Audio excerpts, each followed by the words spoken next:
বন্ধুরা, আমার এই যে নেট ঘেরার ভিতরে চলে আসলাম। তো এখানে আমি দরজাও দিয়ে দিয়েছি, যাতে কোনো ধরনের হাঁস মুরগি অথবা গরু ছাগল এর ভিতরে না ঢুকতে পারে। এজন্য আমি সুন্দর করে এখানে নেট দিয়ে ঘিরে দিয়েছি। তো আমি এখন আমার এই ক্ষেতের ভিতরে যাব আমার সরঞ্জাম নিয়ে।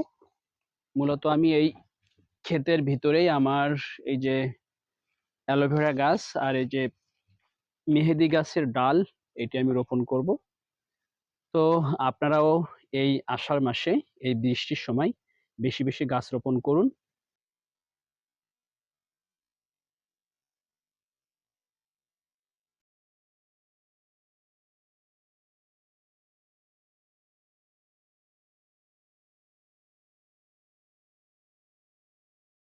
এই বৃষ্টির সময় আপনারাও বেশি বেশি গাছ রোপণ করুন, পরিবেশ রক্ষা করুন। আমি কিন্তু এখন অ্যালোভেরা গাছ রোপণ করব। তো আমি এখানে হালকা করে একটু কপিয়ে নিব, আর আমি আপাতত কোনো সার দিচ্ছি না।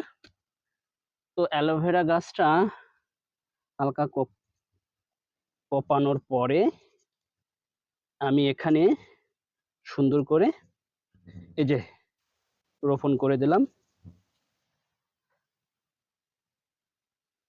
বন্ধুরা, মাটি ভালো হলে কিন্তু আপনি যেভাবেই রোপণ করেন না কেন চারাটা অনেক ভালো হবে এবং দ্রুত বড় হবে।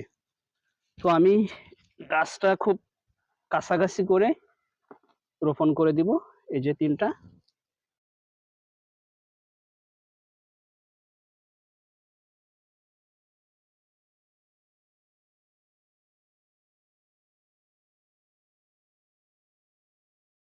দেখেন বন্ধুরা, আমি কিন্তু আমার 2টা গাছ রোপণ করা শেষ।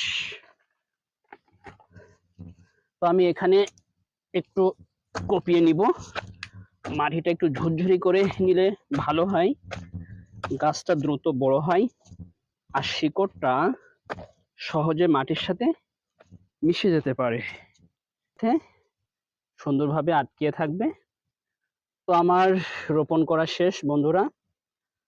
তো এখন পানি দেওয়ার কোনো সমস্যা, এখন কিন্তু কোনো পানি দেওয়া লাগবে না, কারণ এখন প্রতিদিনই বৃষ্টি হচ্ছে।